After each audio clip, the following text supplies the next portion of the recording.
We've just finished looking at the arteries and we've ended kind of low on the scan. So what we're going to do is now run the veins in the opposite direction. We manually windowed to kind of make the arteries look a certain way to make it easy for us to see them. But because on this study it looks like the veins aren't quite as bright, what we're going to do is actually go back to our abdominal window here, and actually we'll just scan back and forth to just get a sense. This is actually the common femoral vein right next to the common femoral artery. So we'll just scan down and orient ourselves. Looks like this is the superficial or femoral vein right here. And this is actually the deep. So we'll see how they come together right here, and we can trace them up. Here it becomes the external iliac vein. Here comes the internal connecting to the external common iliac vein, and they're going to come together to form the IVC right here.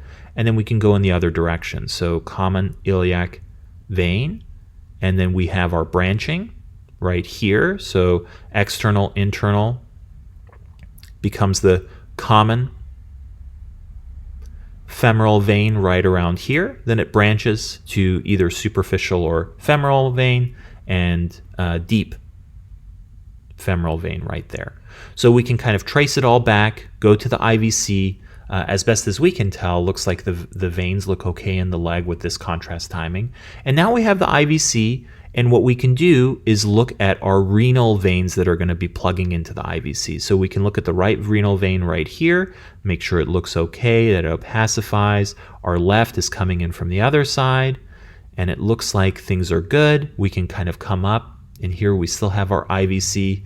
It can be a little hard with the contrast timing, but here we actually see the hepatic veins all coming into the IVC. So we have our right hepatic vein, our middle hepatic vein, our left hepatic vein, all coming together. And if you want to see these a little better, you can kind of window a little bit more harshly and just see that all of them are right there.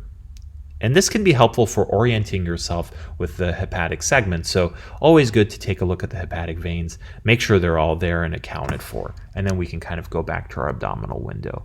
And then we can follow the IVC all the way up to the right atrium right here and take another look at the atrium there. So that is kind of the veins that we're able to track from down low all the way up high. Now, what we also want to do now is just take a look at the portal vein. Is kind of the last thing we're going to do as part of this search pattern. There's a few ways you can do this.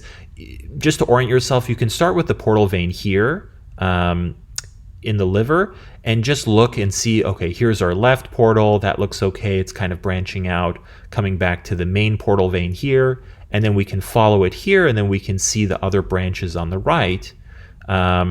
And those look like they're all patent and they're all present. Don't forget to look at the portal vein. Sometimes if it's completely out, you may miss it. But then from the main portal, what we can do is go backwards and just see where the splenic vein plugs in here.